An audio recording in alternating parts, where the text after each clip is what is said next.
Okay, so I'm going to start with the darker color, this fine pumice gel, which I had shown you on here, turns a dark color. When I put it on the sand, it doesn't look dark at all, does it? So I'm going to put that right over this sandy area.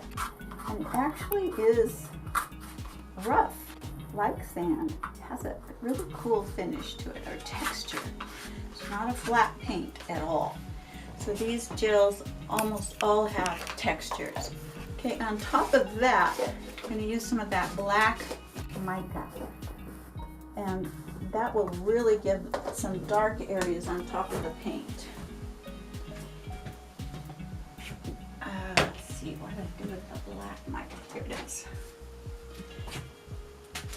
Black mica flake, it's called, small. Comes out looking sort of gray. But again, the gel medium that that is in here will dry clear, and all you'll be left with is black flakes.